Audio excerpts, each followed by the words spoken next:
സ്ത്രീശക്തി മോദിക്കൊപ്പം എന്ന പരിപാടിയിലേക്കാണ് പ്രധാനമന്ത്രി നരേന്ദ്രമോദി ഈ വർഷമാദ്യം കേരളത്തിലെത്തിയത്.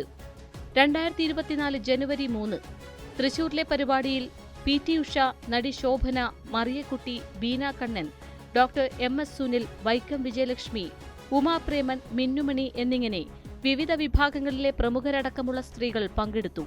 തേക്കിൻകാട് മൈതാനത്ത് സ്ത്രീകൾക്ക് നൽകിയ പദ്ധതികൾ എണ്ണി പറഞ്ഞ് പ്രധാനമന്ത്രി മഹിളാ സമ്മേളനത്തെ അഭിസംബോധന ചെയ്തു. പാർലമെന്റിൽ വനിതാ സംവരണ ബിൽ പാസാക്കിയ പ്രധാനമന്ത്രിയെ ചടങ്ങിൽ BJP കേരള ഘടകം അഭിനന്ദിക്കുകയും ചെയ്തു. 81 ദിവസം കഴിഞ്ഞ് NDA സംസ്ഥാനത്തെ സ്ഥാനാർത്ഥികളുടെ പട്ടിക പൂർത്തിയാക്കുമ്പോൾ 20-ൽ 5 വനിതകൾ, 25%. സ്ത്രീ പ്രാതിനിധ്യത്തിന്റെ കാര്യത്തിൽ 3 പേരെ ഇറക്കിയ LDF-നും ഒരാളെ മാത്രം മത്സരിപ്പിക്കുന്ന UDF-നും മുൻപിൽ നിൽക്കാൻ ഇതോടെ NDAയ്ക്ക് കഴിഞ്ഞു. അങ്ങനെ പ്രതീകാത്മകമായി സ്ത്രീകൾക്ക് വേണ്ടി എന്നവകാശപ്പെടാൻ NDAയ്ക്ക് കഴിയും. പാർട്ടികളിൽ CPIക്കും BDJS-നും 4-ൽ 1 സ്ത്രീ പ്രാതിനിധ്യമുണ്ട്. അങ്ങനെ 3 മുന്നണികളുടെ 60 സ്ഥാനാർത്ഥികളിൽ 5 പാർട്ടികളിൽ നിന്നായി 8 മണ്ഡലങ്ങളിൽ 9 വനിതകൾ, 15%. 2 പേർ ഒരേ സംവരണ മണ്ഡലത്തിൽ. ആലത്തൂരിലെ സിറ്റിംഗ് MP രമ്യ ഹരിദാസും ആലപ്പുഴയിലെ BJP നേതാവ് ശോഭാ സുരേന്ദ്രനും ഒഴികെയുള്ളവർ ലോക്സഭാ മത്സരത്തിൽ കന്നിക്കാർ. ഇതിൽ 3 പേരാണ് അധ്യാപകർ. അതിൽ മുന്നിൽ മുൻ മന്ത്രി വടകരയിലെ KK ശൈലജ ടീച്ചർ തന്നെ, സിറ്റിംഗ് MLA, സംസ്ഥാന നിയമസഭയിലെ ഏറ്റവും വലിയ ഭൂരിപക്ഷത്തിനുടമ, നമ്മുടെ ആദ്യത്തെ വനിതാ മുഖ്യമന്ത്രിയായേക്കാം എന്ന് ഒട്ടേറെ പേർ വിശ്വസിക്കുന്ന പ്രമുഖ നേതാവ് ലോക്സഭയിലേക്ക് പോകണോ വേണ്ടയോ എന്ന് കടുത്ത ആരാധകരിൽ ആശയക്കുഴപ്പമുണ്ടാക്കുന്നുണ്ട്. എങ്കിലും ജയത്തിൽ കുറഞ്ഞൊന്നും ചിന്തിക്കാൻ ടീച്ചർക്ക് കഴിയില്ല. BJPയുടെ സംസ്ഥാനത്തെ ഇത്തവണത്തെ അവസാന സ്ഥാനാർത്ഥി പട്ടികയിൽ ആലത്തൂരിലെ സ്ഥാനാർത്ഥിയാണ് ശ്രദ്ധേയമാകുന്നത്.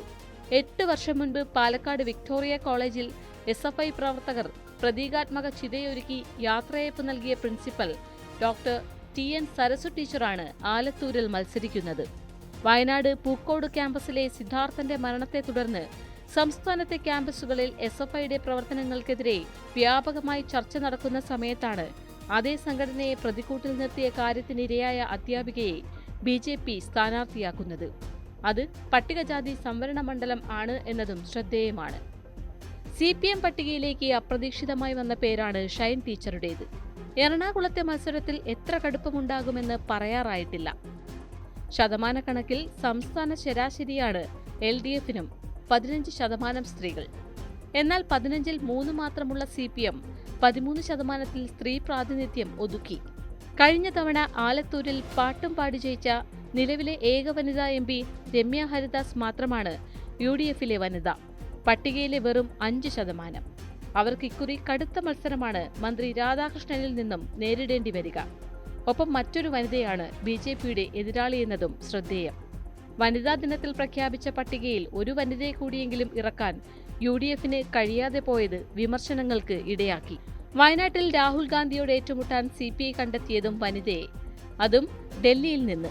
1/4 നൂറ്റാണ്ടിലേറെയായി തലസ്ഥാനത്ത് നിന്ന് രാഷ്ട്രീയ പ്രവർത്തനങ്ങളിൽ ഏർപ്പെടുന്ന കണ്ണൂർക്കാരി ആനി രാജ തന്റെ ആദ്യ പാർലമെന്ററി പോരാട്ടത്തിൽ ഡൽഹിയിലെ സുഹൃത്തിന് എത്ര മത്സരം സമ്മാനിക്കുമെന്ന് കൗതുകകരമാകും. BJPയുടെ വനിതാ സ്ഥാനാർത്ഥികളിൽ ആലപ്പുഴയിലെ ശോഭാ സുരേന്ദ്രൻ ഏറ്റുമുട്ടുന്നത് 2 പാർലമെന്റ് അംഗങ്ങളോടാണ്. സിറ്റിംഗ് MP ആരിഫിനോടും രാജ്യസഭാ MP KC വേണുഗോപാലിനോടും.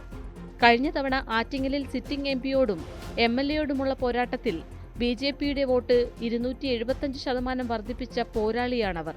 അതുകൊണ്ട് തന്നെ കടുത്ത പോരാട്ടമാകുമെന്നതും ഉറപ്പാണ്.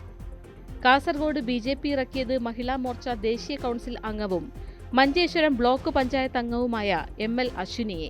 മുതിർന്ന സ്ഥാനാർത്ഥി എത്തിയേക്കുമെന്നുള്ള ചർച്ചകൾക്കിടെയാണ് യുവ വനിതാ നേതാവിനെ പാർട്ടി അവതരിപ്പിച്ചത്. നിയമസഭാ തെരഞ്ഞെടുപ്പിൽ BJP സ്ഥാനാർത്ഥിത്വം പ്രഖ്യാപിച്ചിട്ടും കഴിഞ്ഞ തവണ സാങ്കേതിക കാരണങ്ങളാൽ ഗുരുവായൂരിൽ നിന്ന് മത്സരിക്കാൻ കഴിയാതെ പോയ നിവേദിത സുബ്രഹ്മണ്യൻ ഇത്തവണ പൊന്നാനിയിലാണ് മത്സരിക്കുന്നത്. 2016-ൽ കൊടുങ്ങല്ലൂരിൽ നിന്നും നിയമസഭയിലേക്ക് BDJS സ്ഥാനാർത്ഥിയായി മത്സരിച്ച സംഗീത വിശ്വനാഥൻ ഇത്തവണ ഇടുക്കിയിലാണ് ജനവിധി തേടുന്നത്. ഇപ്പോഴത്തെ ശതമാന കണക്കിനും മേലെ വരുന്നതാണ് മത്സരഫലം. 9 പേരിൽ എത്ര പേർക്ക് ഡൽഹി ടിക്കറ്റ് കിട്ടും എന്നുള്ളത് പെൺമലയാളം അഭിമുഖീകരിക്കാൻ പോകുന്ന വലിയ ചോദ്യമാകും.